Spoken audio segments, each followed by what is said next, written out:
I hope they finally fix this Instagram thing one day where it can work. Found out we can get on TikTok too. I'm trying to figure that out. How to do it where we can live stream live on TikTok. That's gonna be fire. I have that done by next season. But anyway, well, hello, hello, hello. Thank you for joining us today on Dad Mentality. It's your boy, the Beast One. We got a great episode today. Today, I got these beautiful ladies joining me today. We have our girl, the Blue Phoenix from the Morning Max Show.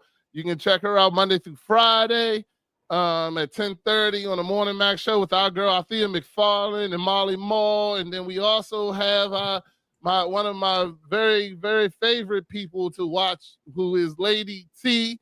You can catch her on the Battle to the Glory podcast with also our friend Chef Dennis. And you can see her on Tuesday and Wednesday, where you can join them as they have great conversations with, well, I say 95% of the time, Lady T is right. But, you know, it's a great show. You can definitely join in. And we're going to have a good time talking about building a safe place for women and building safe places in a relationship. Y'all know what it is. It's Dad Mentality.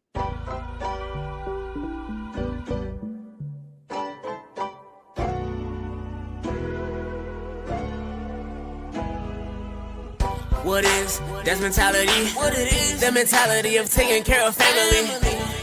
As a man, they get lonely. I can't even call my homies, but I answer every call when my kids call me. I'll be there when they need me. They depending on me. They looking up to me. Sometimes we gotta fix our mental. Or maybe it's not meant to be a dad, a father, that's what men do. I made a promise to my kids, that's what I do. I just want them to do things better than I do. Or better yet, better things that I did.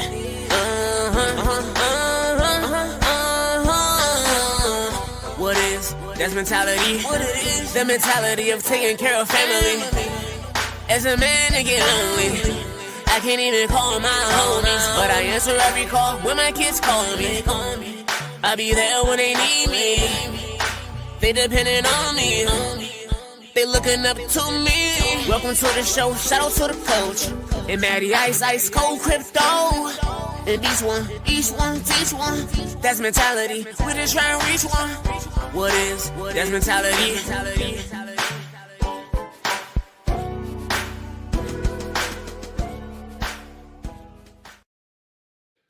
Hello, hello, hello. Welcome to Dad Mentality Podcast. Thank you for joining us today. Today we have a great episode for y'all. Been excited to do this. Last week we had Chef Dennis and also my boy LA Josh Preston join us as we talked about building a safe place for men.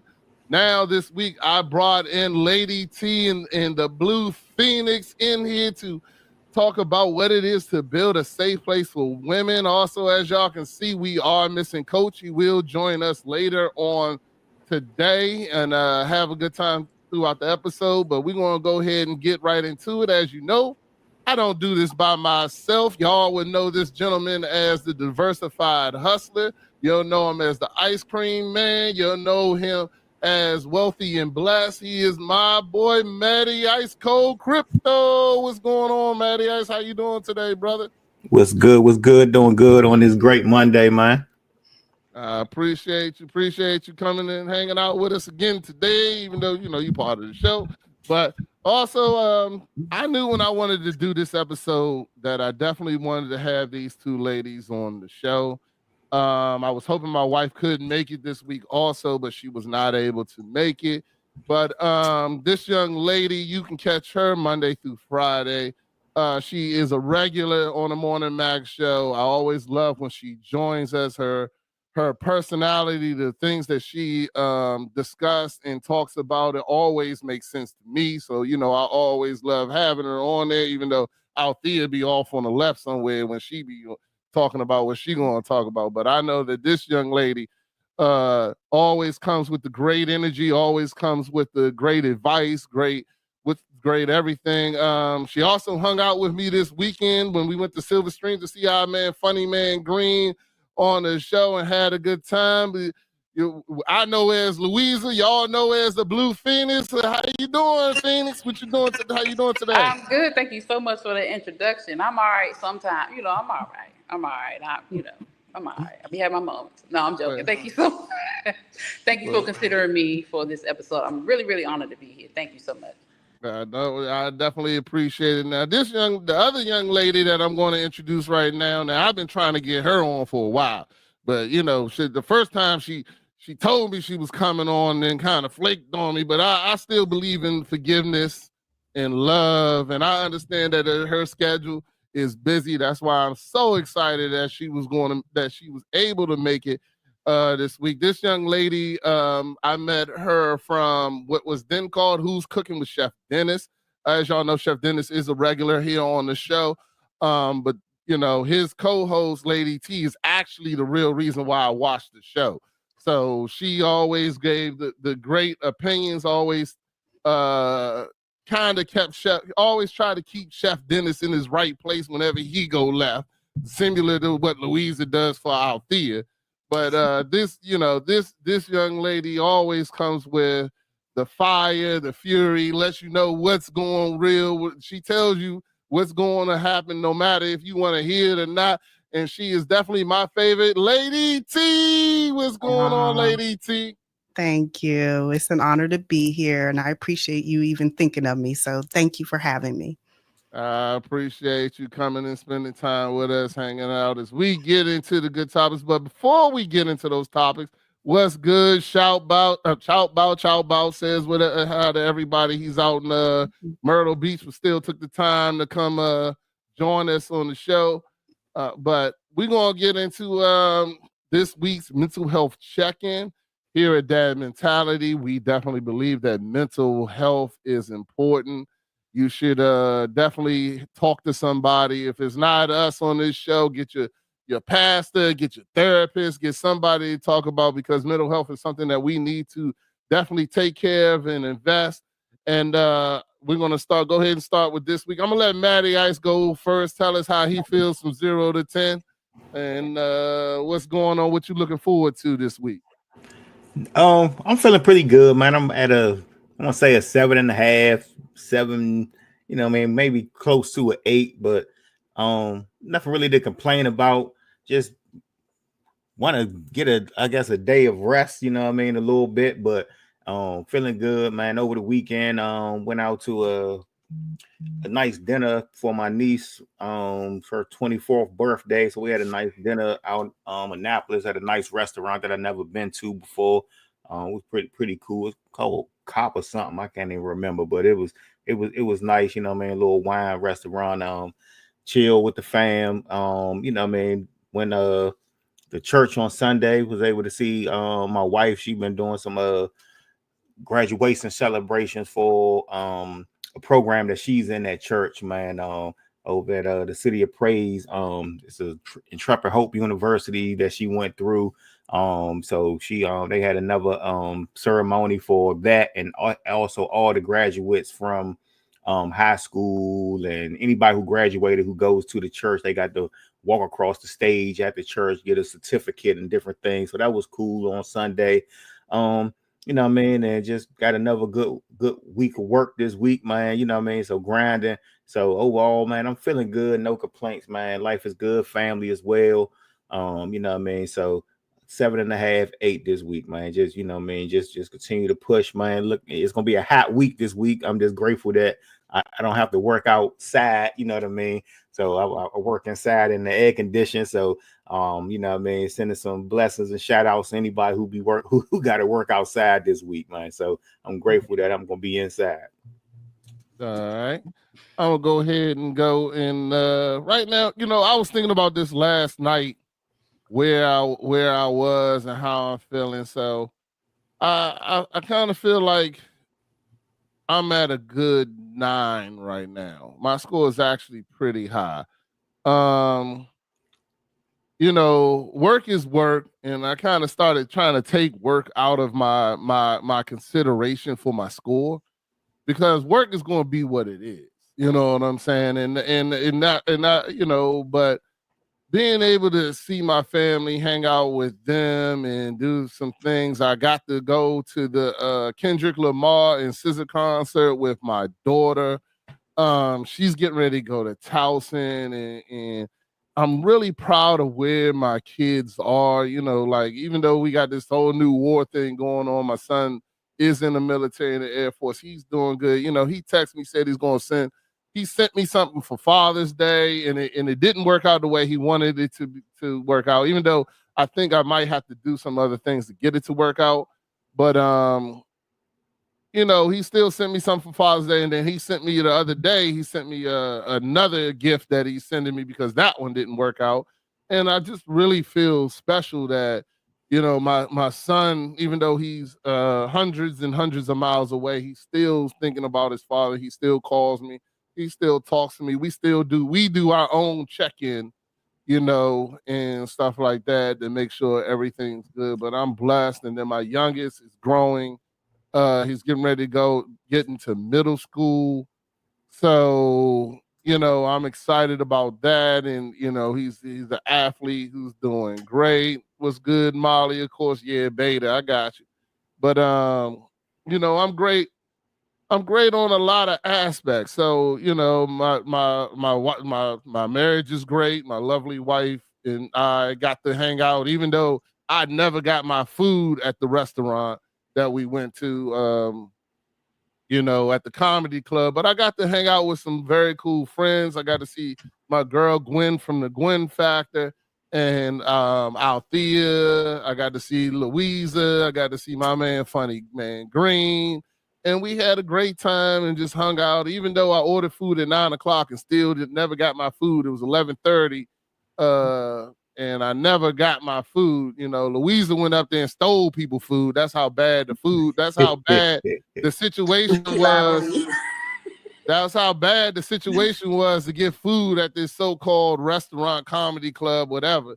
And maybe I'm just used to Gwen events, because Gwen events be running smooth. This joint was a little rough on the edges. You know what I'm saying? But we, you know, it was still good to hang out with that. And then to see my friends and to have my friends, and then a lot of people give me a lot of respect that I don't really feel that I guess I deserve. I don't know. Maybe that's it, you know, but people do appreciate my show. People appreciate me as a person, things like that. And life is good, man. Life is good. And I'm also on this other venture where I'm ready to start living life for life and not for work. You know what I'm saying? So it's just something I'm working on myself and this, that, and other. So yeah, I think I'm about a 9. So we go ahead and go to Lady T and see how you feeling from 0 to 10 and what you feel with anything you got going on this week, the last week, or this week that you're happy that you want to talk about. Yeah, sure. You know, I was thinking about it and I was like, yeah, I'm on a 9 too. I would honestly say I'm probably 9.5. I'm really close to 10 just because I've come to an acceptance of things that I cannot change. So much has happened. But also, I had a great weekend. I was at the beach. I got beach and water, ocean all on my hair and my eyes and everything. And it was great. I enjoyed the company.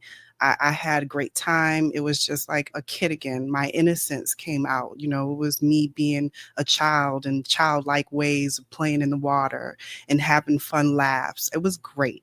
And, you know, to come back to work today was like, you know, another work day, but I'm happy that today I have this attitude. Like, I can only accept everything that it is. I can't do anything but to accept it as it is and make the best out of it. You know, make the best out of all the situations I got to go through in this workplace. You know, even when talking to people, you know, I have to talk to people all day long, and it starts from the beginning of the morning till the evening time. And it's just, you know, frustrating to have to communicate so much, but I'm putting a smile on my face because you know what? They might've had a bad day too. And I'm trying my best to communicate in a loving way that is not, you know, pushing another person away or making their day worse. So I'm doing my part to just, you know, have that blissfulness, and I have it. It feels so good. And I think it was probably the ocean and the sun when you have time. Yeah, it feels so good. Yeah, I need to get to the beach or the pool myself this summer. Yeah, it's something different about the ocean. The ocean will really change your mind. You know, you can't. it's like it's hard to be sad in the ocean. You know what I'm saying? It definitely is. Because it's some, you see that great God's creation, that giant just will mesmerize you. But what about you, Phoenix? Where you at from 0 to 10, and what you got looking for? I am an 8. The reason why I'm an 8 is because I need to have a conversation with my daughter. I need to apologize to her. Uh-oh. So, well, I am one of the people who observe myself very much. So if I feel like I'm wrong, and they may not feel like I'm wrong, but if I feel like I'm wrong, I'll go apologize. So I'm waiting for her to get back home so I can apologize to how the conversation started. I didn't start the conversation in a good way. I didn't come at her wrong, but the way that I started the conversation could have started better. So once I apologize to her and we have a different conversation, I'll be a 10. That's the only reason. Outside of that, I'm good, always good, no matter what happens around me, no matter what anybody does or says to me or what I do and say that may not be good, it's good. So, I thought you left. Here she go. And then as far as the beach or nature, anything in nature will make the greatness in you because it's a refill. You get in touch with the electricity of the earth, which is what we're a part of, and you get refilled. So I know you feel good because I can see it. It's like a glow. So I'm waiting to go to the beach too. The kids waiting. I'm taking them to the pool tomorrow, but I definitely want to go get in some sand and some water. Mm-hmm. Okay. Well, I appreciate. I'm glad everybody's doing good. Everything's definitely good. Good, better. Looking forward. Anything you looking forward to this week, Phoenix? What'd you say? I said, is there anything you're looking forward to? No, just being able to move, being able to do it. I don't have anything that we're doing this week, but hey, anything can happen any day. I'm always somewhere, so hey. Okay. All right. So let's get ready to get into this topic today. I do want to recap a little bit about last week when we talked about creating a safe place for men and creating a safe place for yourself as a man. I feel that, and this is the reason why, because I feel that there's a lot of misconception between men and women on what for us men. I feel like there's a huge misconception on what women feel or deem as a safe place, and I definitely feel that for women there's a huge misconception to y'all about what we feel as men as what is a safe place and creating that safe place. This conversation between me and my wife, we probably started, it's and I do also believe that it's fairly new to our culture. Even the conversation of mental health and the conversation of creating a safe space for yourself and being in charge of these things. A lot of people in our culture, we've been told, like for women, I'm just gonna and please correct me at any time if you feel I'm not saying something that you feel is true. But like for Black women in our culture, they've been told you got to be a strong Black woman. You know what I'm saying? All your life, you got to be strong. You got to be independent. You got to be this. You got to be that. And then I'm looking at it like, well, why? Why is it always that you have to be strong? Why can't you be soft? Why can't you be gentle? Why is the world conditioning you for like everything that you're going to meet is going to be, up to like a fight? And the same thing for men is told, you can't cry. You can't do this. You can't do that. You can't be vulnerable. And my thing is, if we can't be vulnerable or soft with each other, then who can we be it with? So, Exactly. So, that, and I just feel like for us in our culture, so we talked about us men, we talked about last week what safe space for us is. We created things. Coach said that he goes on his bike ride. It's a place where he clears his head, this, that, and the other. Matty Ice, what was your safe place? Oh, I say sometimes with myself, but it's like going on a walk, man. You know what I mean? Just getting my mind reset. You know what I mean? So going on a walk, and my home is a safe place too, man. You know what I mean? I'm fortunate to be able to say that.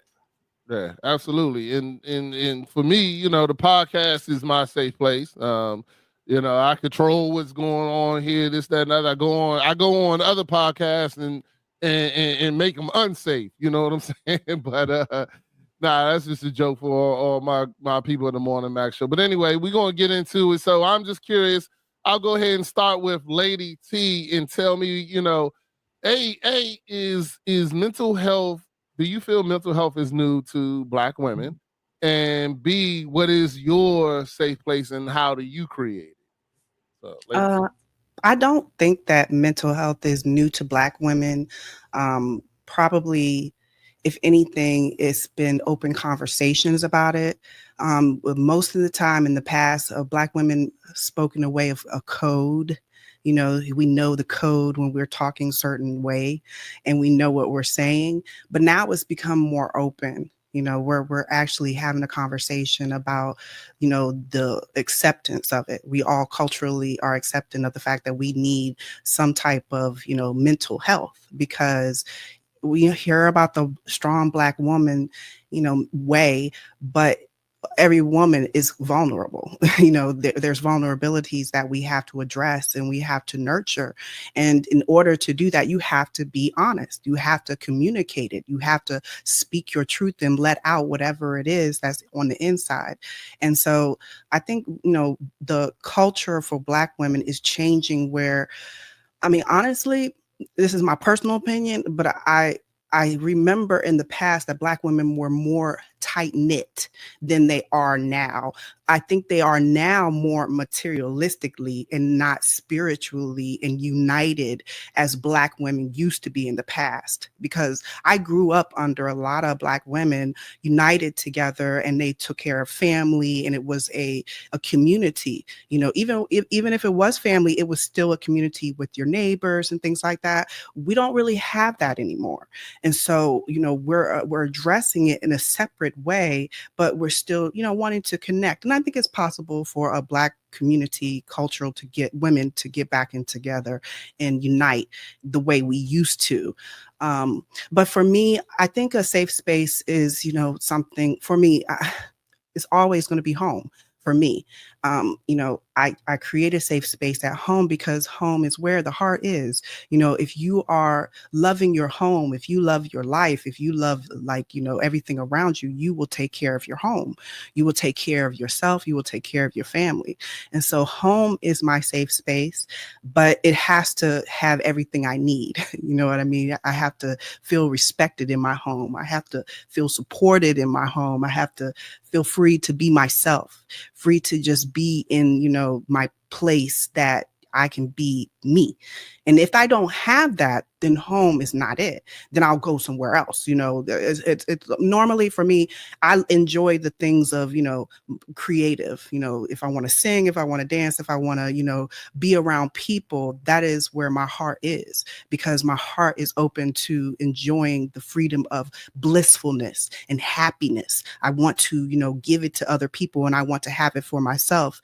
So that's where, you know, the safe space is when I'm vulnerable and letting all those blissfulness and not feeling like, you know, I'm invalidated or I'm criticized, you know, those type of, it's also setting boundaries, you know, that. So it's so much in it, but I feel like home is where my heart is and I feel safe, but there's also things that I do outside that makes me happy as well. It gives me blissfulness. It makes me feel like it's my safe space as well. Did I answer your questions, all of them? Yeah, it did. And of course, Chef Dennis joins in and says that you can be that way anywhere. And there he goes. And you cannot be free anywhere. Let's make sure we get that all straight too. See, Chef Dennis already jumping in with the wrong advice again. But anyway, we're gonna get to you. He's not 100% wrong though. He's not 100% wrong. Oh, okay. you can be. Don't mean it's going to be accepted or it is a safe place. Yeah. I mean, you can try, but doesn't mean it's doesn't make it a safe place. Anywhere is not a safe place. I don't care what you say. But Phoenix, going to you. You know, what do you have to say about what is your Okay. safe place, and what do you think about mental health? Is it new to Black women, or is it something that maybe y'all been doing and we just wasn't privy to as men? You know, tell us how you feel about that. Well, I agree with Lady T, and I want to add on to what she was saying about mental health. There was no definition, but Black women have always been each other's vent place. We have always been that space where we can have a conversation. Girl, let me tell you. That's how you know we about to have a whole session, you know. But it has always been that way for us. Now, have we always understood each other? No, we may not, you know. But we have always been that space for each other. So no, mental health or mental health awareness is not new. The title of it is, though. And so men really did not, well, the barbershop would have been something similar to what we do, you know, because you guys can go in there and you can be free, you can speak on it. So that would be kind of close to what women do. But we get together, we can just, hey, I'm about to come over your house. And that's the time, oh, shoot, we need to have a talk. You know, so we, like Lady T said, we have a code. We have certain things that we say, certain things that we do when we need each other as far as mental health. Now, I don't know if safe space has been defined. So do you mind if I read the definition of safe space for those who do not know what a safe space is? So on the Google, on Google,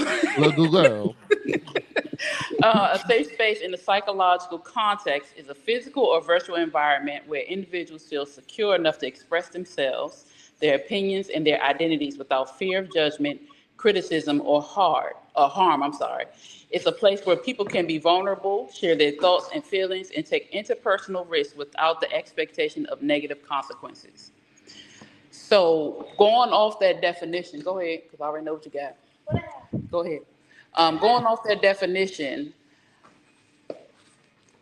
a safe space for me is, of course, home, but this is what I create here. So because I create this space here for my children, of course, I'm going to make sure I have that space for me. I also have a safe space within my friendships, within my relationship, and within wherever I go. So a lot of the safety has to start within you. And because it starts within you, it's wherever. So that's why I said he's not necessarily 100% wrong, but like y'all say, you can't do that everywhere, you know. But you have to be able to create that space.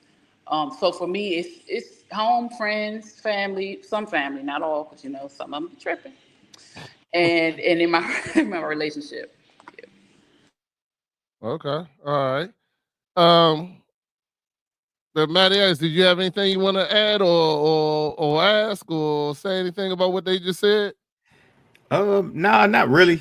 I think they explained it well. You know what I mean? It definitely makes sense what they're saying, and I do agree that it starts with you. You know what I mean? Like happiness starts with you. You know what I mean? If you're looking for happiness outside of yourself, sometimes you're going to be disappointed. You know what I mean? So you got to create that happiness and safe space within first, and then you can use that, you know what I mean, to create those safe surroundings for you. But you got to already know what your happiness is to even be able to create it. All right, so I just want to go back on something real quick, and that would be the strong Black woman narrative. I got two questions, but I'm gonna start with that one first. The strong Black woman narrative. Do you feel that is still being pushed today, or that was something that was in the past, or do you feel that is still, you know, like I said, how about this? Is that what you're preaching to your daughters? Oh, that's the better question. Is that what you're preaching to your daughters? What are you preaching to your daughters? Since both of you young ladies do have daughters and you know, are two very intelligent Black women to me. I'm not going to just say strong, but intelligent. What are you preaching to your daughters? I'm curious. Lady T. Okay. I teach them about self-respect for themselves. It's all about, taking care of themselves, nurturing themselves, having a mind to, I want to say, look at it as be respectful to your life, honor your life, and also the same for others. I've always done that through when they were young in different ways growing up as they were growing up. My daughters are out of the house. I don't have any children, I only had 2 daughters. So, me telling them how to be as women, I think they've done very well. But I also think that when you ask the question, is it still present today? It's so funny because I question what is going on with the Black woman today. Like, what's really going on? Because something ain't right. I don't really see the strong Black woman archetype that much. This is my personal opinion. I see the Black woman as fading a little bit in the background. The reason why is because they've gotten either too materialistic and got into the world way, or they've kind of, diminished themselves and not said anything. But it's different ways that a Black woman has become in nowadays, from my personal opinion. But I feel like the strong Black woman, there's nothing wrong with being a strong Black woman, but I think we need to change that and say how the strong Black woman should be vulnerable and have emotional openness to, communicate and have the expression to say, this is how I feel and this is what I have to be about, to show the world that this is okay and I can rise above it no matter what the situation is. And that, I think, is not talking about strong Black women, but portraying it through the action and behaviors in the everyday life. We have challenges in this world where we go through day to day, and we have different people that we come in contact with. And how do we deal with our situations? How do we communicate with people? How do we handle it? That's what makes us strong. If we are allowing ourselves to feel like, they're talking bad about me, but that's okay. I'm going to deal with this in the best way. I'm going to say it in a polite way. I'm going to say it respectfully. They're not going to get under my skin and make me curse them out. I'm not going to do that. I'm going to be very kind. The way that we communicate with one another should be as if we are strong and not weak. We don't have to say we're strong Black women. We can show it in our behavior. So that's what I would like to see. But I do think that the Black woman nowadays has they've been going backwards. When I say backwards, it's like we're getting quiet. When I say we're getting quiet, that could possibly mean we're quiet right now just so we can renew ourselves and come back on the scene like, bam, look at me, without even saying anything about a strong Black woman, just being a bold woman and, being courageous and being loving and being compassionate and showing the world that this Black woman right here and all the other ones out there, we have our ancestors in the past that made us to where we are right now for us to rise up and show you how it's really supposed to be done. We don't have to do anything else but show you how it's supposed to be done. Show and prove. Nothing else. Show and prove. Not talk about saying, oh, I'm this and I'm that. Show and prove. That's how I see it. I want that for us, I guess. I got you. Okay. All right. Phoenix. Fashion. Yeah. What you got to say? So the title Strong Black Woman carries a burden. When you put strong in front of anything, that means there's no weakness. There's no place of vulnerability. So first of all, that strong part has to come off. If you want to be looked at as someone who can be held, you want to be looked at as someone who sometimes needs the craft, you want to be looked at as somebody who is not too big to be coddled or whatever, you have to drop that strong. So just like Superwoman, it's the same thing. When you call somebody a strong Black woman, you're kind of calling her Superwoman, which is indestructible. We're not indestructible.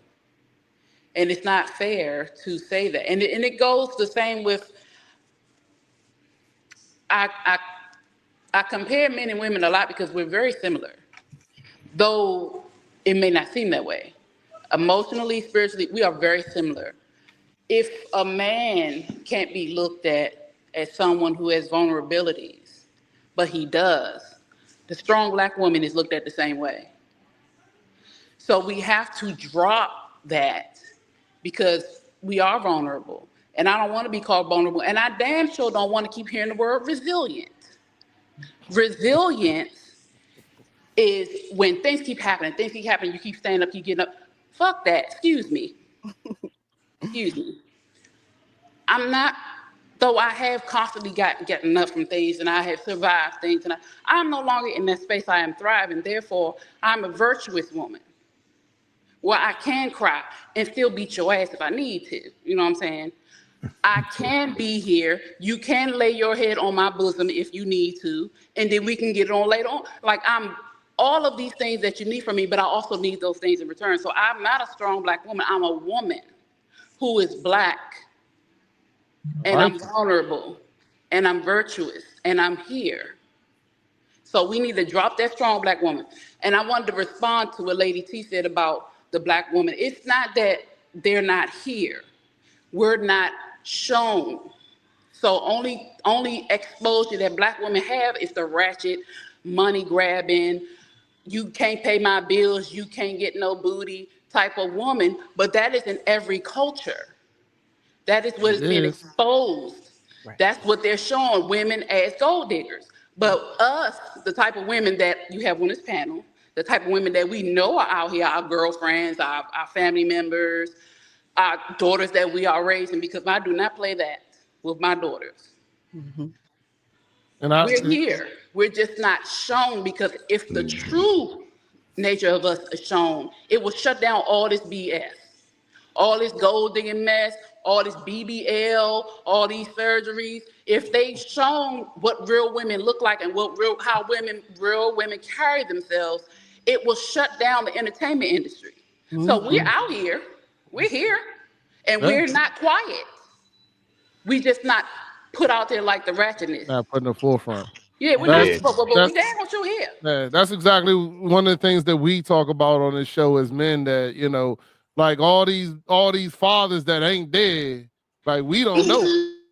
Like we don't know them. Like, and I was talking to somebody, I was like, yeah, if some dude came to me today talking about, oh, nah, I don't take care of my kids or something like that, he not getting no honor badge from me. You know what I'm saying? I'm not going to hang out with somebody. I think I watched the clip this week. Was it Noriega or one? I think it was David Banner. David Banner said that I'm not doing business with someone who's cheating on his wife. He was like, if the person you sleep with can't trust you, I know I can't trust you. You know what I'm saying? And I mean, but you know, those things, all this stuff that's being portrayed out here, even is for Black women and for men, is not the truth. You know what I'm saying? They're highlighting the worst of the bunch, in my opinion. Yeah, and making it and putting out the platform like it's everybody. Like everybody's out here twerking. Everybody's out here saying, if you don't take me to Ruth Chris, then I'm not going out with you on a first date, type situation. Yeah, that's definitely what's being portrayed. Yeah, now I said, cause I was going to ask that question though, like, I mean, when they were speaking about the representation and how you need to show it, like, how do you think it can be shown? Because, early on, you had the matriarch of the family, the big mamas, the grandmothers, but times have changed. So, sometimes grandmothers are younger, so they still out partying, doing their thing. So like that structure has changed, so, it seems like everybody, to celebrate, they get on the video and twerk, like, and then even with music, you had Lauryn Hills, you had different types of representation, but now, the main stars are, the Nicki Minaj, Cardi B's, the Gorillas, and, those types, that our young girls are following and portraying, so how do we get more, I don't want to use the word strong, but, women like you who, are doing the right things, like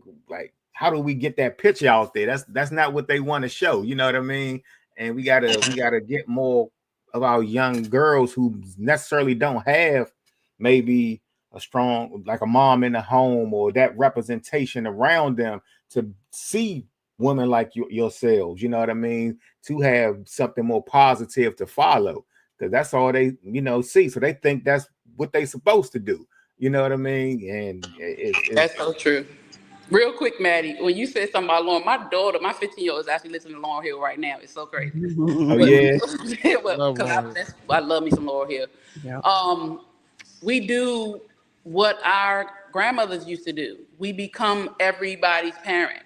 No, it's not your responsibility to care for all the children, but when you come across children, you parent them, you care for them, you take care of them, you speak life into them.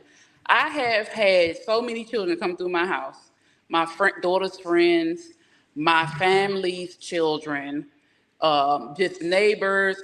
I'm one of them neighbors. I want to know who you are, and I want to know your children.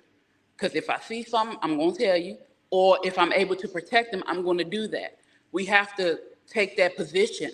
No, it's not, everybody can't be Malcolm X and Dr. Martin Luther King and all of that stuff, but we are, in a way, that type of person. It is our responsibilities to care for other people if we understand our connection to each other. We're connected. So the same way that everything got off course and all the craziness is happening, it's the same way it can get back in course, but it starts with you. Everything starts with us individually. Anybody you speak to, you go speak to somebody positive, that will transfer to somebody else. It's the butterfly effect. Anything that you do will transfer. A teeny little wing, a little wingspan, a little wave can go miles and miles away just from one little thing. So it starts with one little thing and everything will grow. A tree is grown from a seed. You see how big these trees are. Our food are grown from seeds. We eat that. It's continual. So anything that we do, we want to see change, we have to make the change. We may not see it fully reversed on our, while we're here, but it will. If you make it a conscious effort to do those things. You pour into your children, just like Lady T said, she poured into her daughters. And she really is proud of how her daughters are going. But see, she had to sow that seed. I pour into my daughters and my sons. The same way I tell my daughters they're precious, I tell my sons the same way. Everybody has no access to you. Everybody doesn't need access to you. Mm-hmm. You have to protect yourself just like the girls. Boys are precious just like girls are precious. I teach my children the same way. They're not allowed to go out there and be crazy just because you're a boy. Same way I teach my daughters. So the things that I teach my children, they go and they share with their friends because one, they're going to keep hearing it from me. Eventually, they're going to share it. It's the same way. Any of their friends that come around, I pour that life into them. Life grows. So you pour life into people and it will change. Also, twerking did not start as ratchetness. That's another thing. Yep. Twerking was a healing dance in Africa. Yes, that was a healing dance. So if we take it back to the healing, it will reverse. Now, when they twerking, you don't realize that they are healing the root chakra of themselves. They don't realize that because the root chakra is also the sexual part of you. Mm-hmm. And that's where all our organs, our female reproductive system and all that. So we are supposed to twerk in a circle, a healing circle, or in your own home. It's not for everybody to see because it's supposed to be sacred. Yep. So all the things that are good for us are being changed. So we need to go back to the things that are good and things will change. All right. Lady T, did you have anything you want to add? I love it. Phoenix, you said it all, girl. But okay, I'll add to it. I think that yes, I think that we need to also, teach our children how it is to be with grace and dignity and respectability. There's a behavior we need to show our children when they're young, how to conduct themselves in more of a good manners, courteous. We don't do that often, but that is like, where we need to really, take our children and show them that it's about, more of a self-respect and respect for others, but also as a kindness, the confidence without the arrogance. We need to say the strength with the softness. There's a way how we can teach our children to be this way and still be loving and still be corrective. And we have to do that more often, because that's what I feel like we are missing. We're too firm and stern with our children, and we tell them, do this, and do that, and don't you do that. And we don't have no love, we don't have no compassion, we don't have no kindness behind it. And we need that.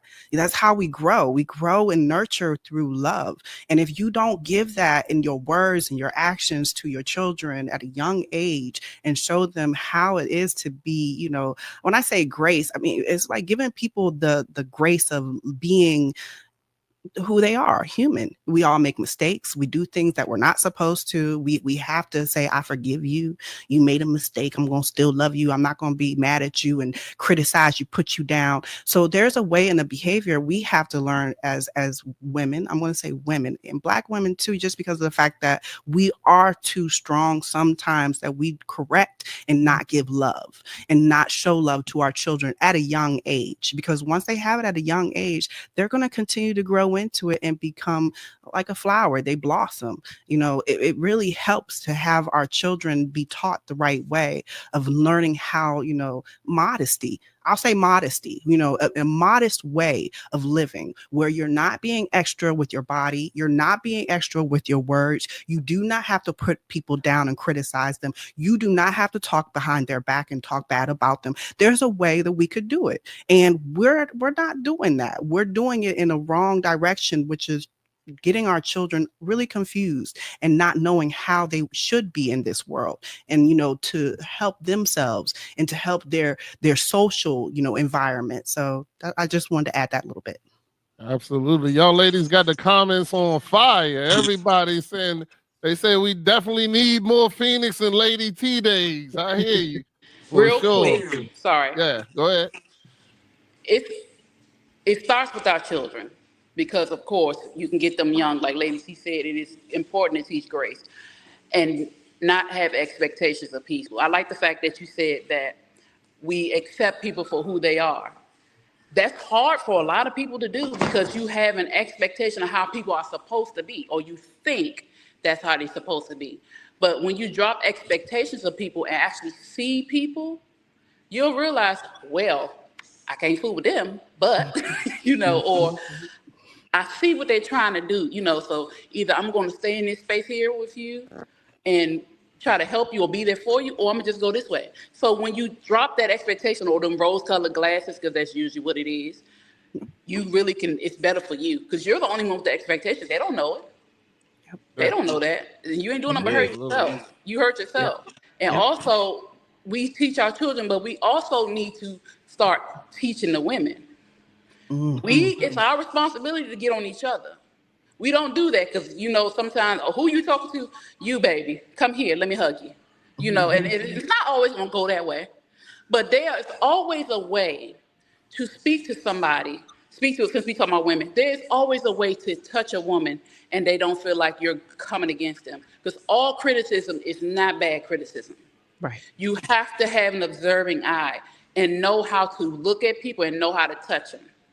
That is very key when it comes to women, because we can be very testy, we can have attitudes, we think nobody can tell us stuff sometimes, but it is our job as women to correct other women, to correct girls, to correct ourselves. Just like I said, I owe my daughter an apology, though the whole conversation, I wasn't wrong, but my approach was wrong, I feel it was, we got to self-observe, we got to hold that mirror up, because if we don't check ourselves, what happens? It turns out like it is now. Everything you see is coming from not being checked, not checking ourselves and not allowing other women to check us properly, not in a disrespectful way, not to embarrass you. So we still have to correct and drop seeds into other women. Yeah. Yeah. Okay. And I want to add to what you just said. Everything was great. And then somebody said on the comment about discernment, and the discernment is very true, because you will choose your battles wisely. You will pay attention to the reaction of what insult or temptation or distraction, you will pay attention to it. And discernment is very important. And we need to teach our women to pay attention. Just have that thought in your mind. Don't let it come out your mouth real quick. Just hold on to it for a moment and just think about it before you even react. And that's discernment. That pause is very important. Mm-hmm. All right, let's get ready to get in. I got to go back into the creating a safe place for yourself.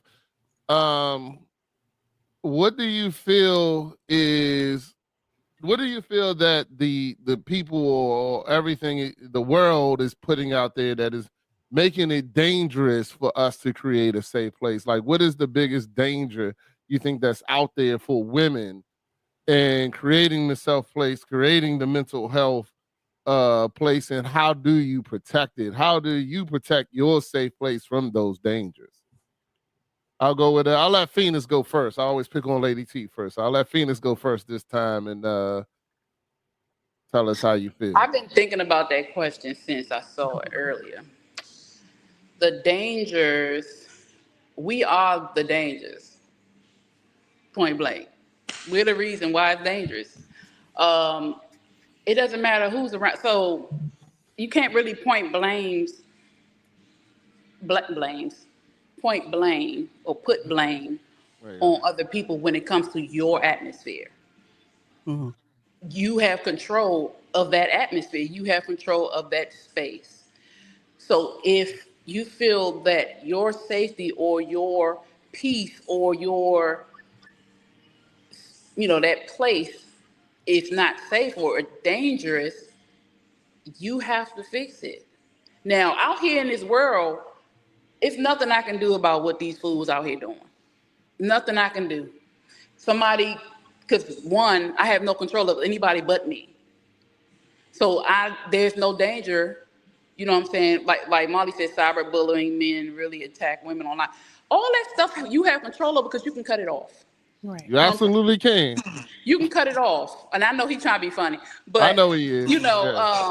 All these things outside of you can be walked away from unless somebody touch you, Somebody can say what they want to say. As long as they put your hands on you, you're good, Right. So the only thing that I can say when it comes to a safe space that is causing danger is you. Why you don't have peace? Because you don't have peace. Why I'm not happy? Because you're not happy. All these things you have control over. All these things start with you. Now, if you are a problem and you causing issues in other people's safe places, it's you again. You know what I'm saying? So it's all with you. Yeah. Absolutely. Hey, that was a great answer. I wasn't expecting that answer at all. I'll be honest with you. I really was thinking about that because I'm like, well, I don't know. But then I'm like, everything starts with me. It starts with me. So, yeah. Lady T? And it's so funny because it was like, yep, that's exactly what I was thinking too. It does. But also you as a person, knowing that it starts with you, you also have to set the boundaries and enforce them. You need to make sure that you are being assertive with your boundaries and just, keeping that respect for your boundaries in all situations. You will know, but you have to be in your mind. You have to tell yourself, I'm worth it. I'm worth it that this situation will not look like this because I set this boundary. Phoenix, you were saying exactly how I felt. Like everybody has to take accountability for themselves. You are creating the world that you want. And so if your safe space is not there, choose you. Choose you and say, I'm not going to be in this situation no more. Cut it off and then change it up so that you can be protected and your boundaries are respected and you will not allow anything else. And if it even tries to, then guess what? You might need to go into a spiritual mode because you need some help and protection. But you will need to say, I decide me. And when you decide yourself, then things start changing. Things start turning into the way that you really want it to be once you say, I'm worth it. And I will not allow anything else to interfere. So I agree with you, Phoenix. Hey, all that starts with the love. All that starts with Lady T is talking about. You have to love yourself. Because you're not going to think you're worth anything. Healing, time, patience, a brand new outfit, anything. If you don't see, no, I'm serious. Because we put on a new outfit, we feel good, right? We go wash our hair and blow dry our hair. We had time to do. We feel good. Y'all go to the barber shop. Y'all feeling good, but you're not going to feel like you're worthy enough of that if you don't love yourself. So that's important too. That's how you get to where Lady T said. You don't put boundaries up if you don't love yourself. You let anybody walk all over you, including yourself, because we are our biggest problem. Yep. So if you don't set boundaries within yourself too, it's like Lady T said, you might well not. I mean, what? You have to love yourself, and in order for you to get any of these things, you have to love yourself. Yeah, it goes with my new statement that if you don't change something, then you're actually choosing it now. You know what I'm saying? If something's not going right, you don't like what's going on, you don't like your job, and you don't change it, then you're actually choosing that job now. Now you've made that whole thing. Matt S., did you have anything you wanted to ask or add? Or no, I agree, because that goes for men and women. You know what I mean? When it comes to having that happiness within yourself instead of looking outside to other people to help create the happiness, you know what I mean? Because you're going to be disappointed if you're looking for somebody else to create your happiness. Of course, we got our loved ones and different things and different people like that who we definitely do. But beyond that, you still have to be comfortable with yourself to know how to create it. And then again, like, I don't know, we was having a conversation with Chef a couple of weeks ago. Like, you have a choice, you know what I mean, about the way you want to feel about different things, whether or not you choose to be angry about a situation or how you want to respond to different situations when they occur, and they could be jeopardizing your safe space or how you're feeling. You know what I mean? You can choose whether or not, man, I'm not even going to trip off of that. I'm going to let it go. Or you could choose violence and be like, nah, I'm about to go in with this person. You know what I mean? So, you know what I mean? We got to, most of the times, check ourselves for real. You know what I mean? If you check yourself, like 9 times out of 10, you could be okay. But sometimes, you know, we got these emotional responses because we may have, you know, things in our past that cause us to respond or react. Well, I ain't gonna say to react, you know what I mean, in a certain way. And then sometimes after the fact, you're like, dang, why I let that get me out of my place? You know what I mean? Why did I let that do that to me? So I think, like you said, that moment, sometimes you got to take a moment before you respond and think about what you're saying. How, like, do I really want to go there with that? You know what I mean? Because sometimes it make you feel worse. You're like, man, dang, I ain't even have to let it go there. You know what I mean? So sometimes that moment is definitely, so, man, take that self-evaluation first, man. If we do that, man, I think a lot of people will be a lot better, because sometimes I think people blame other people for the things that they do. Like, oh, you made me do that. No, nobody technically can't make you do nothing. I know that sounds crazy to some people, but you had a choice. You know what I mean? You didn't have to respond like that. right. That's true. There's always, what I was saying, that there's always that split second that you decide. There's never a time that you don't have that split second where you decide. And a lot of times we speak it into existence way before it happens. We'll say, you know, hey, they get smart with me again, I'm gonna slap the shit out of them. You know what I'm saying? You know what? If that boss send me another email about this, I'm going to tell them off. You know what I'm saying? If that person does that, you know, and we speak it into existence before it even happens, and then we've already made that decision. A lot of people don't realize that you're doing that. I mean, right before you get ready to slap the shit out of somebody, you actually go, I'm gonna slap the shit out of them. You do it, you know what I'm saying? Right before it every time. So it is, and then you can't blame me. You say, oh man, you made me have to do that. No, you didn't. No, you decided to do it, you know. So it is always something that I bring up and definitely talk to my kids about, is like, you got to take that, like LA Josh Preston say, you know, I'm working on making sure I give myself 3 business days before I make a decision. Before I make a decision like that could put me in jail or something like that, because a lot of times you realize that it is not even worth it. Yeah. So shout out to LA Josh Preston on the 3 business days, because I've definitely been saying that recently, ever since that week podcast. give me 3 business days. I'm gonna keep it But together. But anyway, that's a good thing. I'm glad y'all brought it up because I actually was going to mention that. I tell my children all the time, take 3 seconds or pause 3 times. They said, and I can't remember who the study was, but they actually said for your brain, between the trigger and the action, it takes 3 seconds before you can fully register. If you don't allow that registration time, you're going straight to action. So I tell my kids, pause for a second and think, is it worth it? Was I wrong? Did I hear what this person said? Were they saying it in that way? Exactly. And how did I receive it? Because a lot of times, like you were saying, Maddie, sometimes, again, we heard or something like that. It's not always what someone says. It could be what we went through. Sometimes it's just one word that you heard from what happened that'll trigger you. And triggers it's nothing wrong with triggers. Everybody think it's wrong, but it's not. Triggers are there to let you know that there's something that you have to heal from, that you still have work to do. Triggers are a good thing.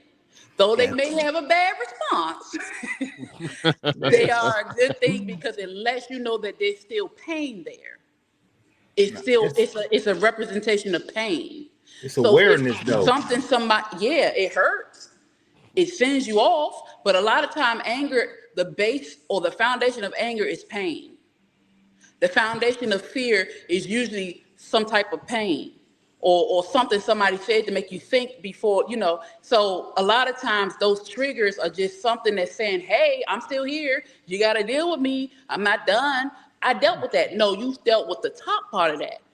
But something somebody said and you heard that person's voice when they said it. You didn't hear who told you that.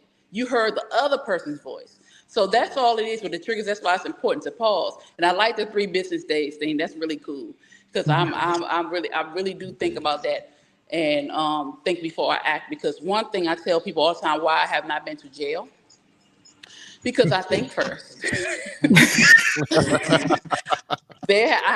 People try you. People do try you. And the initial thing that fight, flight, freeze, or fawn, mine used to be fight. You know what I'm saying? Because I was the protector in my family. I was the protector, and I had to protect, and I used to protect with these fists. So I can come from that point and say pausing is very important. I wish you had fought for my food the other night because I was hungry. I told you. He said you went up there and stole some food. Rubbed the food off, so I don't know. I went to the bar and I stood there and waited patiently and I put my order in and I said, I'm gonna be sitting right over there. So when I saw her come out with 2 plates of fries and she was looking around, I waved because apparently you pressed the bartender out like, hey. No, I was very patient. That was my fries right there. Yeah, them my fries. Them my fries. Did I not offer to? Hold on, did I not offer to share? I tried to share. Y'all didn't want it. I wanted my food. I didn't want your food. I want mine. I was like, I ordered mine an hour and a half before you got your fries. But anyway, let's get back on topic. Lady T, did you have anything you wanted to add to that? It was you were talking about the trigger. I have my chef, he loves to trigger words. He loves those words. There's certain words that he says that's trigger for me, right? And I was thinking about it. It's more of an emotional response for me. It probably has a lot of anger because I've dealt with a lot of past communication, but it was misunderstanding. So my voice has really been, I've been talking more and I have to speak my truth, right? Because so much misunderstanding of what I believe and what I accept needs to be addressed. So when I hear certain trigger words, now it's like the emotion, it's not pain, it's an emotion of anger, probably because of the misunderstanding and the lack of knowledge of the truth. And that has basically kind of halted our understanding to real growth. And so I get upset and I say things and I will respond passionately. When I speak, I'm very passionate, I've been told. I don't want to be passionate. I don't want to look a certain way, but this is it. But I feel like when I'm had those trigger words, it's me being able to express my truth when I hear misunderstandings, because people misunderstand a whole lot. They do not understand many things. They have lack of knowledge of many things and think they read the Bible and will tell you that that is the truth and that is it. And that is not it. You know, that is not it. So I agree. Trigger words are good for us. I like my trigger words because it's allowing me to express myself, freely, and express myself with honesty and, my authentic self. My heart is being open and I can say the things that need to be said, because when I say it, it's in my mind, it's misunderstanding because you didn't understand me because I didn't speak about it. Let me tell you how it really is. That's how I feel. Okay. Okay. All right. Hey, now I agree, but that's because you're aware of yourself. That's why I said it's awareness. You know what I mean? A lot of people haven't dug into it in that way or haven't explored their self, so they don't even realize why they're responding in certain type of ways. Because Vicky just said something like, sometimes you got to ask yourself, why am I feeling this way about what's going on right now? You know what I mean? Because I find myself like I'm in a good mood, and then a few moments later I may find my mind wandering and I'm feeling a certain type of way. So then I'm like, why am I feeling like this? And then it's because maybe I thought about a certain thing, you know what I mean? And it made me maybe, start thinking about something that's I don't want to think about. So now it's changed my mood. So you got to be aware of yourself and aware of your feelings. Why am I feeling like this? Why am I responding like this? So, but most people aren't aware of themselves, and some people honestly don't want to. They don't even try. You know what I mean? They like this the way I am, and that's what it is. They not even trying to grow or trying to be better. You know what I mean? So that's on them. But when you're aware of your feelings and aware of different things, then you are capable of, healing and responding in the way that you want to respond instead of reacting, to those triggers. Because like you said, you give yourself that 3 seconds to think about it. Hold up. Like, like when the light turned green, you don't just speed off, because somebody might be running the red light. So sometimes you got to give yourself that 3 seconds, hold up. Before I pull off on their ass right quick, let me get them. Let me make sure I really heard what they trying to say, or make sure this is what I want to do. You know what I mean? So I agree with everything y'all said. All right. So I want to go ahead and get to our next question, which is talking about creating a safe place in your relationship. So I'm gonna go ahead and give a little bit of background about this particular topic, because I've been married. I've freely said on the show, I've been married for 25, going on 25 years this September. A lot of the mistakes that I made early in my relationship, now in the last 2 years, I've really dug in and learned about myself. I've really dug in and really got into trying to be the best version of myself that I possibly can be. And one of the things that I learned in this whole thing is about you also not only create a safe place for yourself, but when you're in a relationship, you have to create a safe place for your relationship. Mm-hmm. You know what I'm saying? A safe place for the other person that is in your marriage. And I can honestly say there's been multiple times in the beginning of our marriage where I did not create that safe place. And I did not give that security to my wife. And it damaged, and it took time to heal and get everything straight. But I do think it is definitely something that we're not really taught. You know what I'm saying? Like my parents were married and had they had a little rocky relationship. But I mean, I still don't feel that,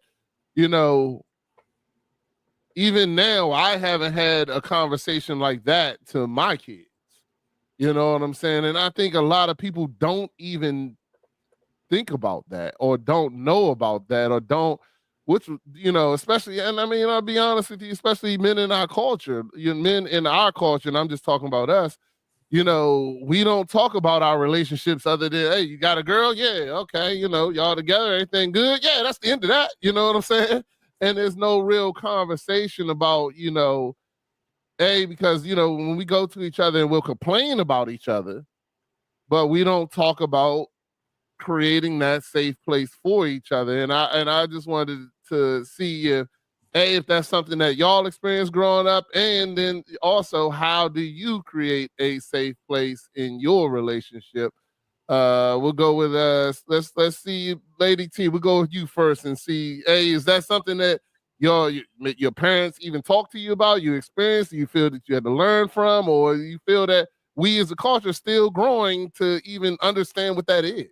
Yes, we are still growing because we don't communicate well and we don't communicate much. So my parents are still together almost 50 years, and you know, they've had the I show you I'm here with this man and woman, and you know, we talked about, you know, certain things but not real values. So what I think of a safe space in a relationship is more you're being heard, you're being valued, you're being seen.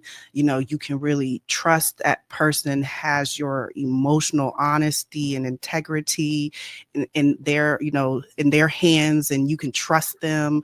Like, you know, there is a safe space where you are being heard. You know, they're really listening to you. They're not really judging you. They want you to know that you can put your vulnerability with them and they're going to respect it. You know, everything that we make mistakes, but you can be consistent and reliable on that person, because you know what? They'll come back and say, I'm so sorry. Or they'll know they messed up, might not say I'm sorry, but just say in a different way, you know, I shouldn't have done it this way. Or, you know, try to, you know, it's about respect. It's about looking at that individual and saying, you respect my life and all that I bring to your life, and you are going to value me. And we have this safe space that we value one another. And that's what I think is a safe space in a relationship, where you put the worth of that person into your heart and say, they are just like me, and I respect me so much that I'm gonna respect them and love them and treat them with compassion and honesty and be open-hearted, and just, you know, show that in all action, and respect it that you get it, and accept it that you're going to get it back too. If you don't get it back, there's a problem. That's not really a safe space relationship. You need to have that where you are, you know, the two of you are doing it together. It's just not one-sided, because that's not really, you know, that's just somebody just taking from you and not giving the same that you're giving back to them or giving to them.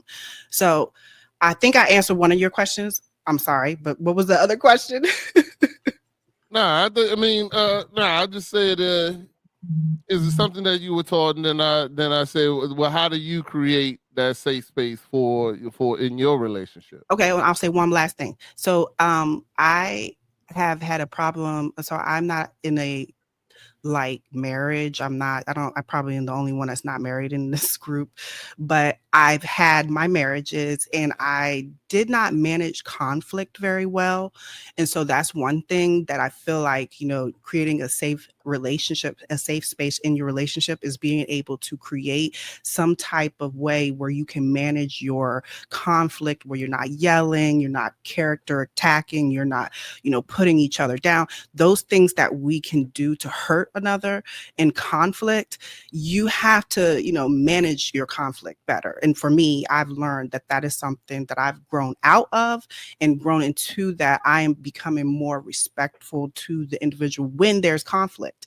Because, you know, we can get angry and say things out of our mouth that's really rude and wrong. And I am not exempt. I've done that. So though that is what I feel like, if I want to have a relationship where I have a safe space in the relationship, I will always have to be cognizant of my mouth, how I treat them when there's conflict, where I be quiet, I don't say much. You know, it's an internal thing to really want to be a better person. Honestly, you really have to want it. And for me, I do. I want it. I want to be a better person when I communicate with the loved ones in my relationship. Okay, I appreciate that. All right, Phoenix, what about you? Okay, so I have Again, I have very older family. So there's marriage everywhere in my family. Very old church going folks. So you know it's marriage in there. Being that though, was I taught? No. And I've been married. I was we were together 18 years. I'm divorced now. The thing is, I'll go from my home. My mother was not married at first when she had myself, my sister, and my brother. Then she got married and had three other children. Their marriage was not good. There was fighting, there was abuse, there was all types of stuff going on. The one thing that my mother always told us or showed us though, was to respect the man, respect him as a man. To a fault, you know, because she was not receiving the same respect. But that's what I've got. As a matter of fact, that's what I always got from all the relationships. All my aunts, uncles, it was always respect your husband, respect your husband, respect your husband. What they did not tell me was it was supposed to be reciprocated. Mm. And they didn't get reciprocation, though they are still married. My aunt to this day would have still been married if her husband did not pass away. Now, my uncle was a great man. He was great. But of course, nobody's perfect. He had his times, but he was a wonderful man. He treated my aunt like a princess, like a queen, you know. And then I have other aunts and uncles who uncles was a hoe. They were hoes. So, you know, it's just different things that I've had. Now, in my marriage, my past marriage, it was a lot of craziness. We got together when we were young. He was my first. I was 16, he was 17, and we were together. He was a hoe too.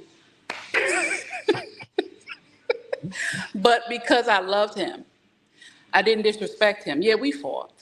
We argued. I said things, he said things, but we stayed together. It took a long time. And when you understand that there's no I there's no I, it's just us. It's supposed to be us. It has to be a us. You won't create a safe space for your person if you're just thinking about you. And you can't keep a safe space for that person if they're only thinking about themselves. So that's what happened in my marriage. I'm no longer with that person, but we do have a good co-parenting relationship because we have children, and no matter what happened between him and I, we're gonna raise them properly. The relationship I am in now is completely different. Completely different. Because I'll say, you get older, you check yourself, you know right from wrong. If there's a problem between him and I don't even know, we may have argued or yelled at each other maybe once or twice, but we sit and have conversations. If I need to be corrected, and yes, we need to be corrected, women, sometimes, we be wrong as hell. Hold on. Sorry, hold on. I gotta note this time to clip that. All right, go ahead. We can be wrong, ladies, and a lot of times we are. And sometimes we need to be corrected. Not nobody with a belt, fellas. Correct us like we're your women, not your child. Okay? We are wrong. And the only person who really can tell you that for real, because they know you, is your man. You gotta listen. And you gotta look at him as somebody you love, not somebody coming to get you, because he's not your enemy, and she's not your enemy, fellas. This is how I do it now. He's not the problem. I'm not the problem. The problem is the problem. Once you tackle the problem, you can look at the other person and say, you know what? I was tripping. It wasn't that serious. You know what I'm saying? It's a lot of the times it's blown up because there's underlying issues underneath that little problem. So once you start tackling them issues and start tackling them problems and look at your person as your partner, not your enemy, you can create safe space anywhere, everywhere together, because it's us against them or us against the problem, not the problem and me and you and the problem, and then we ready to fight. So that's how I said this is how we create our safe space. If I feel a certain way, I pause. I'm telling you, that pause is for real. You gotta pause. Because again, women go through a lot of things internally that we have no control over. None. We are constantly changing chemically, emotionally. And that changes our mental, that changes our physical, affects us spiritually. We are in constant change. And you guys don't get it because you don't have to do it. You guys change too, though. As you get older, things change. But we are changing from the moment we had, matter of fact, about a couple months before we had the first period, until we stop having the period, and we still changing in. From menstrual to menopause. This is our life. And so because we have this constant change and out of our control, we have to make a conscious effort. We have to be cognizant when we do things because we have to be in control. We can't allow those things to control us, and that's usually why we get into arguing with our men, because for real, we really mad because we want him to kiss and hug on us, but we got to act like he the problem because he ain't kissed and hugged on us. We got to have an attitude, because usually that's what it is. We just want attention, and we need attention from y'all. Y'all need to listen. We want and need y'all's attention. We do. Yep. We want y'all to look at us and just look at us. And even if somebody say, "What you looking at?" We like that. Don't pay us no mind half the time. We just really want you to hug us. We really want you to talk to us. We want you to listen when we talk. And don't block us out because you think we talking too much. Just say, "Baby, give me a second. Hold on, pause. Let me catch up on what you said because you're saying a lot, you know." Because we don't usually get the opportunity to talk because we always told we talk too much. So the way that him and I create space, we look at each other as each other because it's us. We're one. If you love me, you treat me like you love me because you love yourself. If I love you, I'm going to treat you like I love you because I love me. If you look at the other person like you, it should never be a problem. Of course, you know, we're human. We're going to do stupid stuff all the time. We're going to say something dumb because we ain't got no sense all the time. But come back to it being us, and that safe space will never leave. Okay. All right. Maddie Ace and Coach just joined us. I'm going to see if Maddie Ace, you got anything to add to what the ladies just said?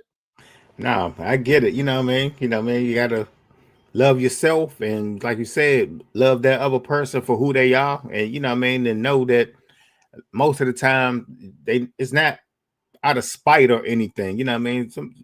We have our ways. You know what I mean? So sometimes you got to know your partner's ways and know that, you know what I mean, ultimately, hopefully they have your best intentions in mind when they may be talking to you or bringing something to your attention. You know what I mean? And not take it personal. Absolutely. Coach, how you doing, brother? I'm doing well. How are you? We're good. We good. Did you have anything to add to that? Nah, man. I think it's definitely good talk. I think that, you know what I'm saying, kind of understanding the whole problem and what the problem really is. I think oftentimes we do take things personal in relationships. And matter of fact, just today, me and my wife had a conversation about communication and just, you know what I'm saying, how to communicate. She literally looked me in my face, and after I had said 3 things and all 3 things were different, she was like, "That just doesn't make any sense." And we just recapped what I said, and it was kind of like, you know what? And I looked at her, I was like, you're actually right. Like, I'm just not communicating clearly right now. So, but this is what I mean. And just that kind of her kind of snapping that back at me was kind of just like a quick wake up of like, all right, make sure I'm articulating well enough and not just throwing words out there, right? So yeah, I definitely believe communication about the problem and what the problem is and so forth is key. So. Right. And I like what you said too, Phoenix. Let the problem be the problem. Yes. You know what I mean? I was going to go back into that. Absolutely. Yeah. I like that. I like that. That makes sense. Like, let the problem be the problem. And a lot of times we make the person the problem instead of the problem. You know what I'm saying? And then a lot of times and here's the one thing that I did want to, that Phoenix did touch on and say, but I want to highlight is that it took me a long time to really realize that when I'm having that, now I blanked out. I'm sorry. I blanked out what I was getting ready to say. So I'm gonna move on because I knew I had it. Then I lost it. That's actually called old age. That's brother. I got, you know. It happened to me a couple times on the show. I had to But I wanted to say, gosh, it was something I wanted to say about. Now we all Same there. thing. Right, blank it out. Back to back. Yeah. It's gone. Oh my God. It's Don't your worry fault, about. Hey, Bobby. we got a couple reels. I think the reels are good. The reels I'm about to play, we actually touched a little bit on, especially the second reel that I'm going to show. But the first reel, I'm gonna get into the reels. Thank y'all for the conversation, everything. Y'all know I'm on a tight deadline, so I'm gonna get these reels in, and then we're gonna get out. I do want y'all to come. I would love to do this topic again. Actually, get and just have more conversation. I think it's something that we need to talk more about with each other as a culture. You know what I'm saying? Just to get more clarity on things, and just just to have the candid conversation. I think is good for everyone involved. So let me get ready and get these reels. Okay, while you getting that on them. together, I remember. Okay, good. Communication wise, one thing to do, and it's for ladies and gentlemen, when you say something, ask them what they heard. Mm-hmm. What did you hear me say? Because a lot of times we misconstrue what we're hearing because of how we feel. So ask them, well, what did you hear me say? And then clarify. And that'll keep a lot of craziness out of the relationship. Go ahead. That's all I want to say. All right. Well, here's the first clip. You cannot be a daddy's girl and the wife to a husband. You cannot be a mama's boy and be the husband to a wife. If the devil knows he can't get you by sin or affairs, he will send a mother, a father, a mother-in-law, a father-in-law with good intentions to come in and take up place of the intimacy that you're supposed to have with your husband or your wife. Because if the enemy knows he can't get to me through sin, he's going to get to me by my wife calling her dad saying, this is what my husband doesn't do. If the devil knows he can't get to you because sin or through an affair, he's going to have your husband call his mama and say, she doesn't cook like you. She doesn't do the things like you do. I have to be so careful because intimacy is not created by rings and pictures at an altar on a wedding day. Intimacy is created through hard conversations. And if I give all the hard conversations to my friends and my family, I'm lacking intimacy and the ability to fight for things with my spouse. And many of us, I call daddy when I need help. You chose a husband though. I call my mama when I need something. You chose a wife, though. All right, I saw Phoenix nod her head a lot on that. So what'd you think about that one, Phoenix? Maybe that hit home, huh? You run into a mama's boy, run. My ex-husband, to this day, I have to walk away from his mother, okay? I'm trying to tell you. And but daddy's girls, too. Horrible. Horrible. There's nothing wrong with being a daddy's girl in a way that daddy takes care of you and loves on you and teaches you how a man's supposed to treat you. But once you get that husband, or before that, daddy is your father. This man is your daddy, okay? You better remember that. Fellas, that's your mom, that's your woman, okay? Mommy, you don't do the things with your woman that you do with your mother. Mommy got to stay home, okay? Yep. Y'all, again, it's important. Y'all got to let that go. If you're going to go off the Bible, it's to leave home and cleave to your wife. You leave home and cleave because that's your new family. Your mother and father and siblings are extended family now. Yeah. Yeah. All right, Lady T. I agree with everything that he said. Of course, we all want a balance in life. If you're a daddy's girl or a mama's boy, you have to balance it. But you can't go to your mama and tell her everything about what your wife do or what she's not doing. And the same for a man, like, a woman and going to her dad, like talking about her husband. You don't do that. You have to keep the intimacy with your spouse. And that intimacy is only with you two, not with everybody else, your mama or your daddy. You have to keep that separate. But people, I think that people just love being comfortable with what they know. If you grew up and you are a mama's boy, a daddy's girl, like, you will always want to be that and not want to come out of that way, that character of life. And that's not really beneficial in your relationship or a marriage. You have to let those old ways go and become the person that, okay, if your mama or your daddy showed you a way, then show that you can be that person in your relationship with your spouse, and just say, I'm doing it because you taught me well, but I don't have to, suck on your nipple all the damn time. So, we need to know how to get off of it. Look at his face. And you have to get off of it. You gotta, yeah. No, but a lot of that is because they don't want to be accountable. Mm-hmm. That's at the bottom. The bottom line is you don't want to be held accountable, so you go to your mom and your daddy because they're gonna baby you. Mom, forget that. Hang that phone up and come in here. We having this conversation. You're right. That? Mm-mm. Exactly, Mom. All right.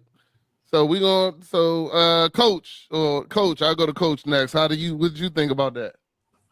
I mean, yeah, you gotta leave your parents to be with your spouse, right? Like, either way. You know what I'm saying? I mean, you could take some of the great attributes that, most people look for the same attributes in their spouse as, the respective parent. But it doesn't mean that the parent is part of the relationship.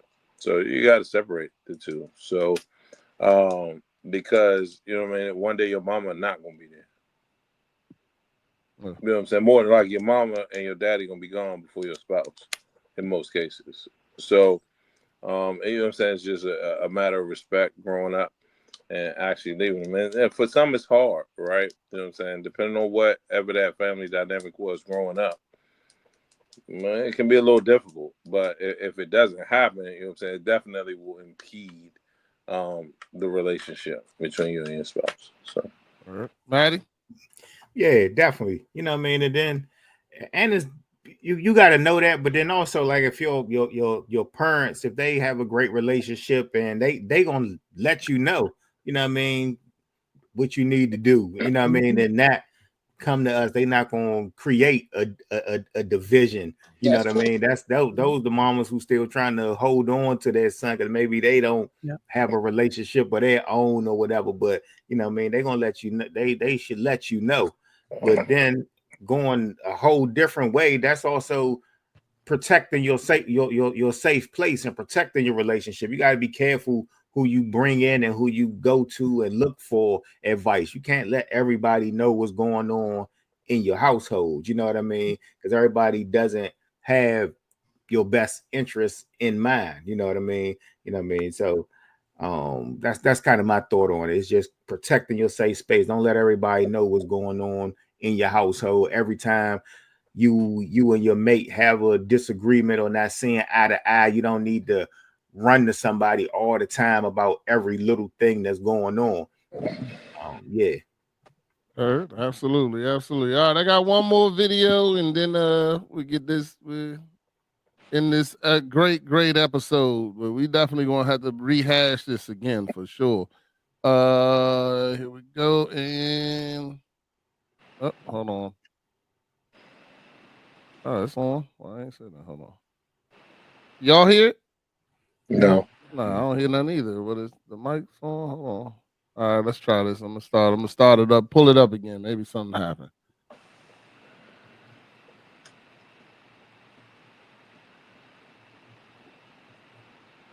Oh, that's crazy. This joint is not giving me any volume for some reason.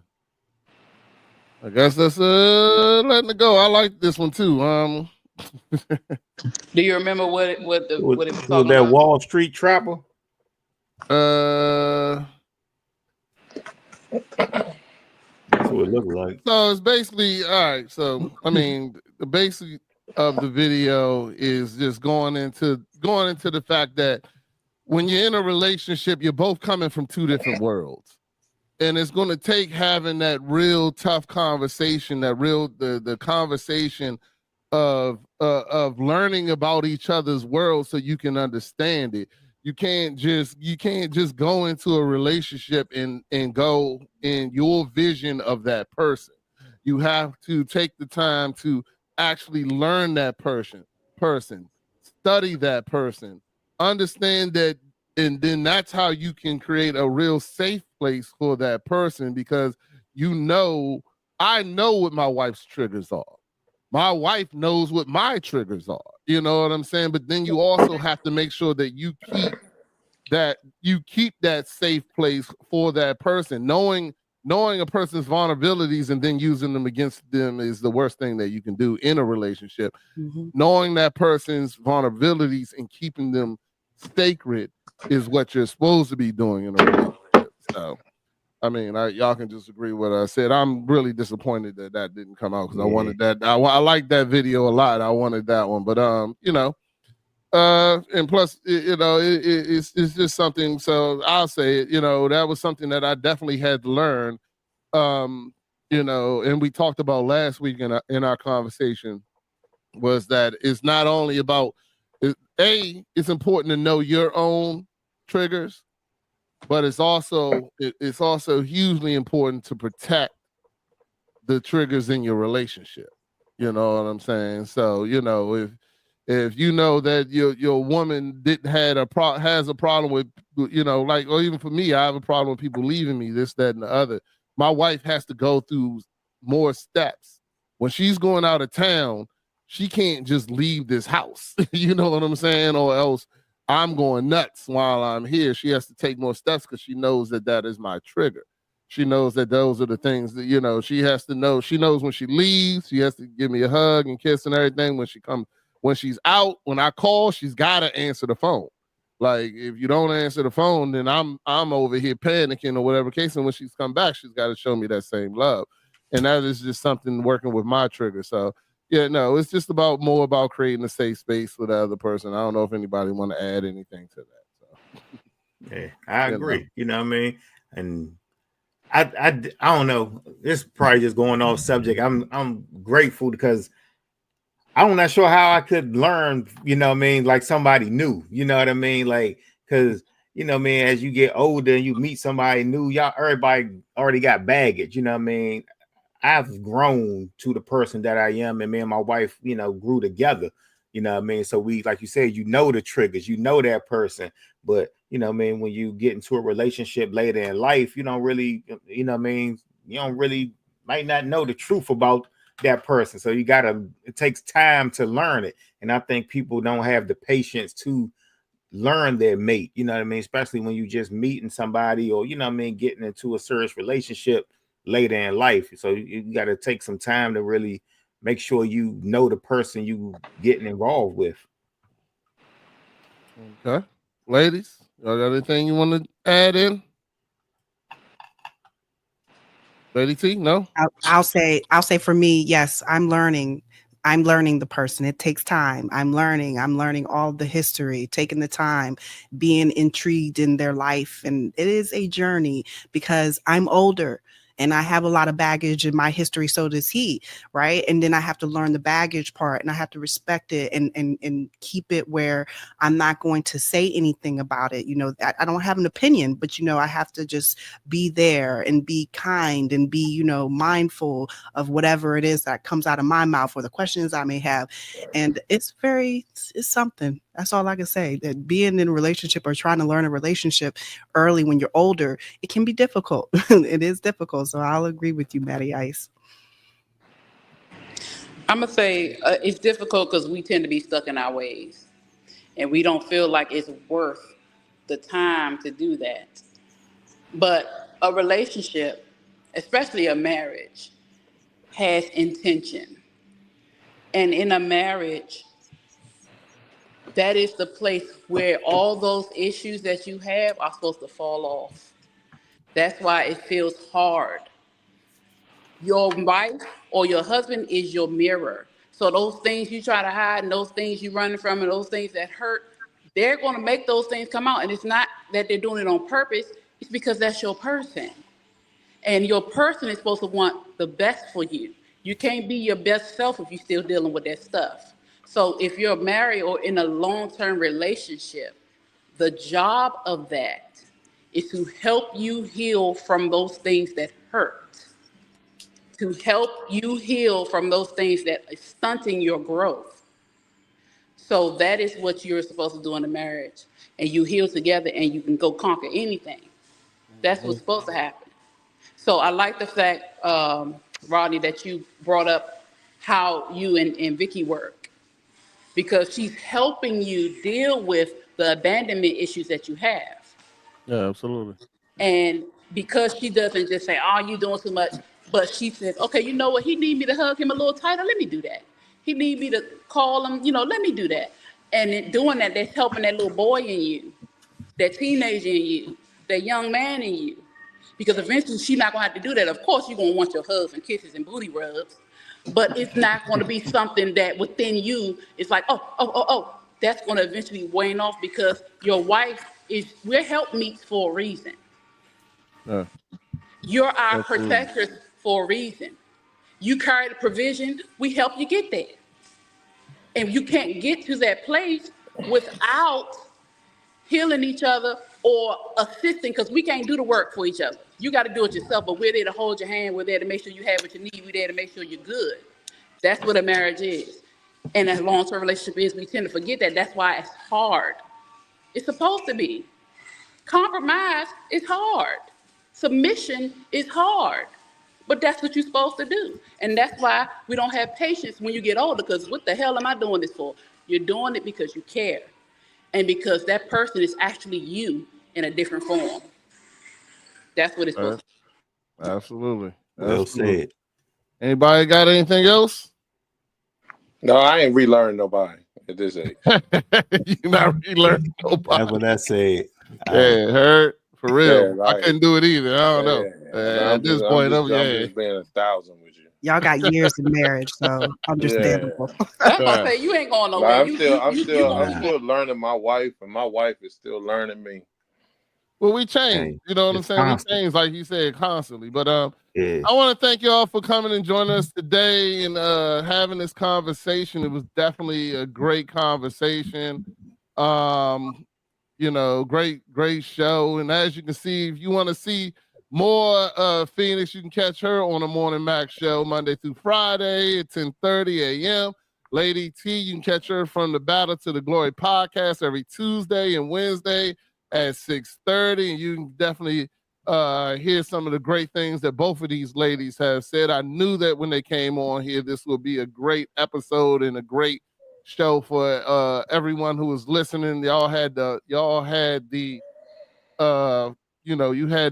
show on fire today, the comments on fire. Everybody enjoyed everything that was said. And I just want to thank y'all again for coming and joining us. And, next week I will be doing another show. It'll be a personal show about me, talking about the growth and the things that I'm going through, and even the battles that I'm still fighting from my growth. And I just want to have a candid conversation. Anybody's willing to join and just, talk about it and work it out.